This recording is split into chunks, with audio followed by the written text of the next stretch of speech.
Hello viewers, और कैसे हो आप सभी। मैं आशा करता हूँ आप सभी ठीक होंगे और एकदम मस्त होंगे। तो ये है हमारा डे 50 और आज हम सीखने वाले हैं कुछ न्यू इडियम्स। ठीक है, इडियम्स हम सीखेंगे जो मैं आपको दिखाने वाला हूँ, सिखाने वाला हूँ। तो वीडियो को पूरा देखें, बिल्कुल भी स्किप ना करें। और अब हमारी वीडियो पेन और पेपर वाली ही होंगी। ठीक है, तो जिसने भी चैनल को सब्सक्राइब नहीं किया तो सब्सक्राइब कर दो, वीडियो को लाइक नहीं किया तो लाइक कर दो। 10 daily use sentences, use idioms with sentences, है ना। चलो फर्स्ट इडियम देखते हैं। A piece of cake. A piece of cake का मतलब क्या होता है? बहुत आसान। मतलब जब भी आपको ये बोलना हो कि ये काम बहुत आसान है तो वहाँ पर आप ये वाला ईडियम यूज कर सकते हो। अ पीस ऑफ केक मतलब बहुत आसान। ठीक है, अब जैसे कि मैंने एक सेंटेंस आपको दिखाता हूँ। यह टेस्ट तो बहुत आसान था। ठीक है, यह टेस्ट तो बहुत आसान था। तो ये कैसे बोलोगे इसे इंग्लिश में? तो हम इसे बोलेंगे, इसे हम बोलेंगे, देखो कैसे बोलेंगे। तो इसको हम बोलेंगे this test was a piece of cake. देखो हमने इस इडियम का यूज कर दिया यहाँ पे, है ना। This test was a piece of cake. ठीक है, तो मैं आशा करता हूँ आपको ये अच्छे से समझ में आया होगा। पहला हमारा ईडियम है। मैं आपको 10 ईडियम्स आज सिखाऊंगा और समझाऊंगा। ठीक है, तो अगर आपने वीडियो को अभी तक लाइक नहीं किया तो यार वेट क्यों कर रहे हो? वीडियो को लाइक कर दो, चैनल को सब्सक्राइब कर दो, जिससे कि मैं आपके लिए ऐसी वीडियोस लाते रहूँ ना। नेक्स्ट सेंटेंस, नेक्स्ट ईडियम देखते हैं। Break the ice. Break the ice का मतलब क्या होता है? बातचीत की शुरुआत करना। ठीक है, जब भी हम कुछ बोलते हैं और हम उसकी स्टार्टिंग कर रहे हैं, बातचीत की शुरुआत कर रहे हैं, तब हम बोल सकते हैं ब्रेक द आइस। ठीक है, बातचीत की शुरुआत करना। ठीक है, तो इसका एक हिंदी सेंटेंस देखते हैं पहले। हिंदी सेंटेंस क्या है?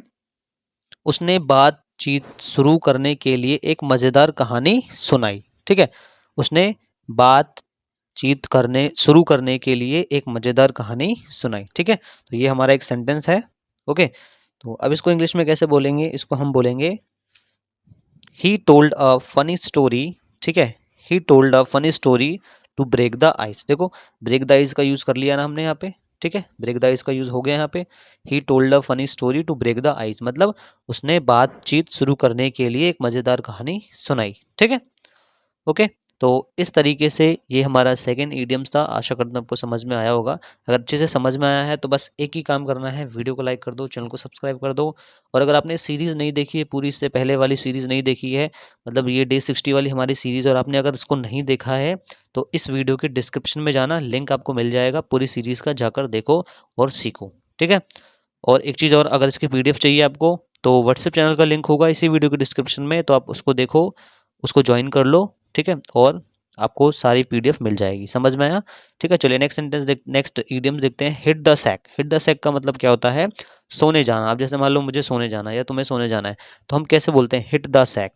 हिट द सैक, ठीक है, सोने जाना। ठीक है, तो इसका सेंटेंस देख लेते हैं हिंदी में। मैं बहुत थक गया हूँ, अब मुझे सोना है।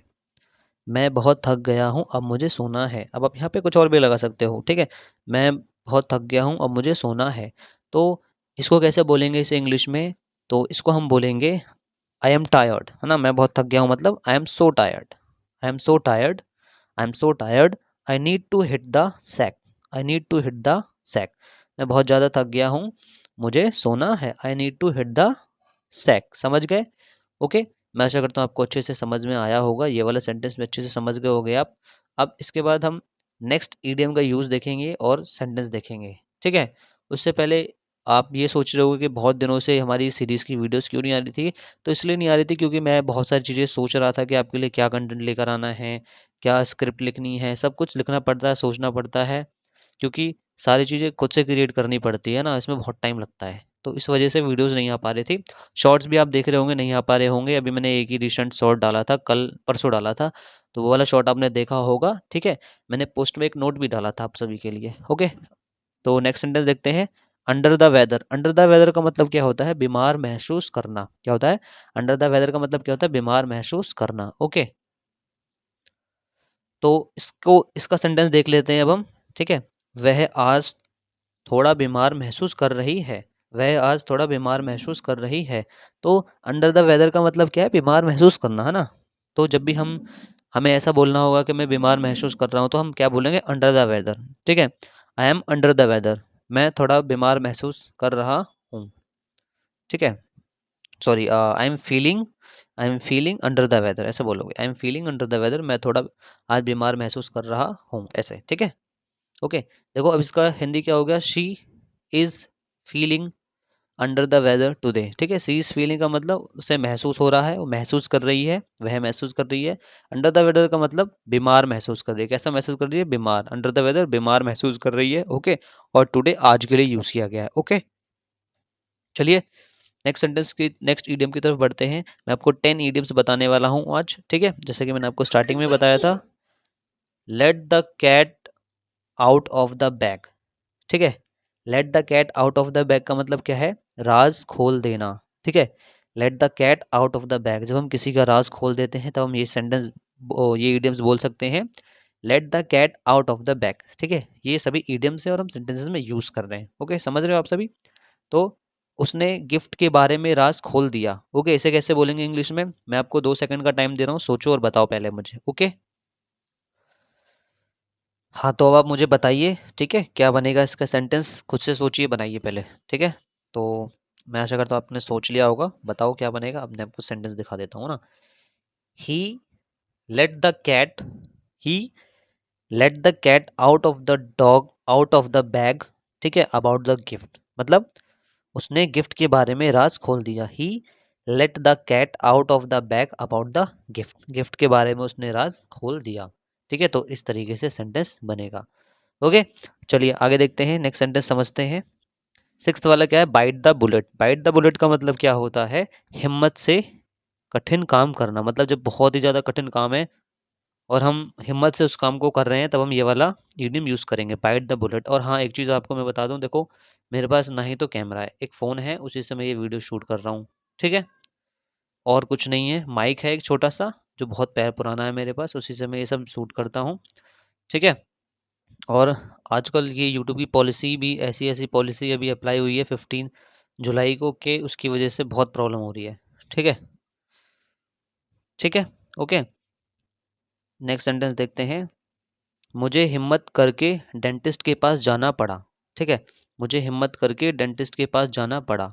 तो हम इसे कैसे बोलेंगे इसे इंग्लिश में, इसे हम बोलेंगे इंग्लिश में, I had to bite, I had to bite the bullet and go to the dentist. I had to bite the bullet and go to the dentist. देखो, हिम्मत करके, हिम्मत करके कोई काम करना, हिम्मत करके आ गया ना, तो हमने बोला I had to bite the bullet. देखो हमने ईडियम का यूज़ कर लिया।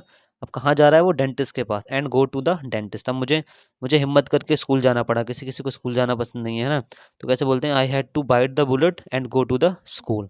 मुझे हिम्मत करके पेपर देने जाना पड़ा, है ना। I had to bite the bullet and go to give the exam. इस तरीके से, ठीक है, समझ गए। तो इस तरीके से सेंटेंसेस बनेंगे। मैं आशा करता हूँ आपको समझ में आ रहा होगा ये सभी इडियम्स। अब इसके बाद आगे देखते हैं, हमारा यहाँ पे हो गए पूरे ये सभी। अगर आपको पीडीएफ चाहिए तो मैंने आपको ऑलरेडी बता दिया है कि आप फटाफट जल्दी से हमारा व्हाट्सएप चैनल को ज्वाइन कर लो और वहाँ पर आपको पीडीएफ मिल जाएगी। ठीक है, तो देखिए नेक्स्ट सेंटेंस मैं आपको दिखा रहा हूँ आप अभी। ओके, तो नेक्स्ट सेवन सेंटेंस देखते हैं, मतलब 7 वाला इडियम्स। ठीक है, तो हमारा फर्स्ट लाइक 7 इडियम है, once in a blue moon. Once in a blue moon का मतलब क्या होता है, once in a blue moon का मतलब बता देता हूँ। देखो लिखा भी हुआ है, बहुत ही कम। Once in a blue moon का मतलब बहुत ही कम। इसका मतलब क्या होता है, हम बहुत ही कम डिनर के लिए बाहर जाते हैं। मतलब जब भी हमें बोलना होगा बहुत ही कम, तब हम क्या यूज़ करेंगे, once in a blue moon. ठीक है, जैसे कि हम बहुत ही कम डिनर के लिए बाहर जाते हैं, हम बहुत ही कम बाहर घूमने जाते हैं, हम बहुत ही कम बाहर का खाना खाते हैं, हम बहुत ही कम खेलने जाते हैं। इस तरीके से देखो कितने सारे सेंटेंस होंगे, तो सभी में आपको once in a blue moon use करना है। ठीक है, we go out for dinner, we go out for dinner once in a blue moon. We go out for play once in a blue moon, खेलने के लिए, है ना। We go out for taking pizza once in a blue moon. ठीक है, इस तरीके से पिज्ज़ा खाने के लिए हम बहुत ही कम बाहर जाते हैं। ठीक है, ऐसे, ठीक है। We go out for breakfast once in a blue moon. ठीक है, हम सुबह का खाना खाने के लिए बहुत ही कम बाहर जाते हैं। देखो इस तरीके से बना सकते हो सेंटेंस। मैं आशा करता हूँ आपको समझ में आ गया होगा। चलिए नेक्स्ट सेंटेंस देखते हैं। पहले ईडियम समझेंगे फिर सेंटेंस बनाएंगे, है ना, वही। ओके, तो spill the beans. Spill the beans का मतलब क्या होता है, रहस्य उजागर करना। स्पिल द बीन्स का मतलब रहस्य उजागर करना। जब हम किसी का रहस्य को बता देते हैं, किसी का कोई सीक्रेट है किसी के बारे में बता देते हैं, तो हम ये वाला इडियम्स का यूज़ कर सकते हैं, ठीक है। सरप्राइज़ के बारे में कुछ मत बताना। अब देखो यहाँ पे मत मतलब नहीं वाली बात आ गई ना, तो यहाँ पे डोंट का यूज़ किया गया है ना। अगर आपको बताना है तो spill the beans direct use करोगे आप, है ना। जैसे कि मैंने लिखा है don't spill the beans about the surprise, मतलब सरप्राइज़ के बारे में कुछ मत बताना। अगर आपको सरप्राइज़ के बारे में बताना है, सरप्राइज़ के बारे में सब बताना इस तरीके से, तो यहाँ पे बोलेंगे spill the beans about the surprise, ठीक है। डोंट का यूज़ फिर नहीं करेंगे। अभी हमने यहाँ पे क्या है, क्योंकि सरप्राइज़ जो भी सीक्रेट होता है उसके बारे में बताया नहीं जाता है ना, तो सरप्राइज़ के बारे में कुछ मत बताना, don't spill the beans about the surprise, okay. और आप लोगों से बस देखो एक ही रिक्वेस्ट होती है यार, चैनल को सब्सक्राइब कर लिया करो, वीडियो को लाइक कर लिया करो, वीडियो को पूरा देखा करो, बस इतना ही करना होता है। अगर आपको वीडियो पसंद आ रही है तो आप देखो, पूरा नहीं आ रही है तो फिर कोई प्रॉब्लम नहीं है ना।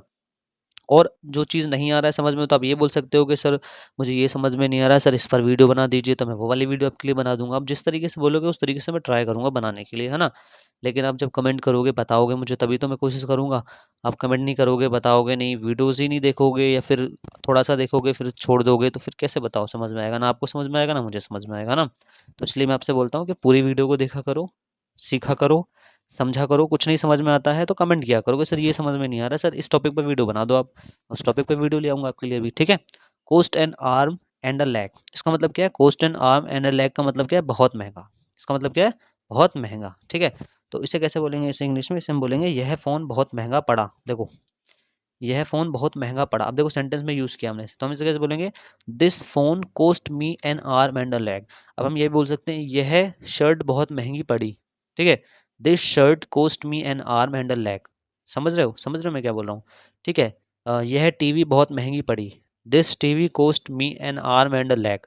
समझ गए। तो इस तरीके से सेंटेंस को आपको खुद से बनाना है। मैं आपको समझा रहा हूँ इडियम्स, और आपको सेंटेंस को बनाना है, ओके। मैं आशा करता हूँ आपको समझ में आया होगा अच्छे से।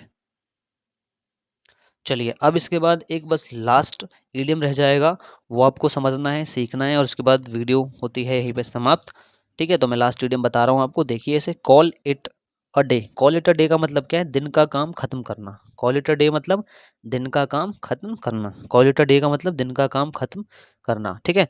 तो इसे कैसे बोलेंगे हम, इसे इंग्लिश में, इसे हम बोलेंगे, अब इसका पहले एक सेंटेंस देख लेते हैं, ठीक है। मैं थक गया हूँ, चलो आज का काम खत्म करें, है ना। मैं थक गया हूँ, चलो आज का काम खत्म करें। और ये सेंटेंस हम बहुत बार बोलते हैं, है ना। कोई सा भी काम करते हैं उसमें हम बोलते हैं चलो आज का काम खत्म करते हैं, है ना।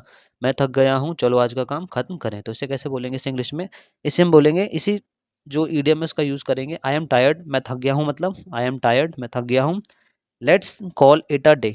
Let's call it a day का मतलब चलो आज का काम खत्म करें। Let's call it a day, चलो आज का काम खत्म करें। अब ये था वीडियो के लास्ट का बिल्कुल ईडियम जो मैंने आपको बताया, और वीडियो यहीं तक है। इसके बाद अब मैं आपको एक ईडियम दूंगा जिसको आप फाइंड करो, ढूंढो उसका मतलब क्या है, फिर एक सेंटेंस बनाओ उससे से, हिंदी भी और इंग्लिश में, और मुझे कमेंट में बताओ कि आपने कौन से सेंटेंस को ढूंढा और कौन से सेंटेंस को बनाया, ठीक है। और जैसे कि मैंने आपको बोला कि हमारी ई बुक भी जल्दी आने वाली है, बहुत ही जल्द आने वाली है, उस पर काम चल रहा है। तो देखो, किक द बकेट, ये प्रैक्टिस के लिए है, किक द बकेट। अब ये एक इडियम है, इसका आप हिंदी बताओ मुझे कमेंट में, और इसका एक सेंटेंस बताओ, ठीक है। हिंदी और सेंटेंस आपको बताना है, और ये रहा आपका पूरा जो भी इडियम्स हैं, ठीक है। मैं आशा करता हूँ आपको समझ में आया होगा। अगर अच्छे से समझ में आया है तो बस एक ही रिक्वेस्ट है, जैसे मैं हमेशा बोलता हूँ, बस वीडियो को लाइक करना है, चैनल को सब्सक्राइब करना है, और वीडियो को पूरा देखा करो बस। और इस वीडियो के डिस्क्रिप्शन में अगर सीरीज़ नहीं देखी है आपने, पिछली की वीडियोस नहीं देखी हैं, तो जो भी नए हैं, जो भी नए आए हैं, नए आए हैं अभी चैनल पर, तो सब्सक्राइब कर लो, सीखो, देखो, और जाकर चैनल ज्वाइन करो। मेरा व्हाट्सअप का चैनल भी है, जहाँ पे आपको पीडीएफ मिलेंगी, सारी शॉर्ट्स मिलेंगे, बहुत सारी चीज़ें हैं चैनल पर। आप एक बार देखोगे, सीखोगे, तो आपको सब समझ में आ जाएगा, है ना। एक ही वीडियो से कुछ भी नहीं होता है, सारी चीज़ें सीखनी पड़ती हैं धीरे धीरे, ठीक है। ओके, चलो नेक्स्ट वीडियो जल्दी आएगी, तब तक के लिए आप सभी अपना ध्यान रखें। Bye bye, take care, thank you. Like share and subscribe, okay.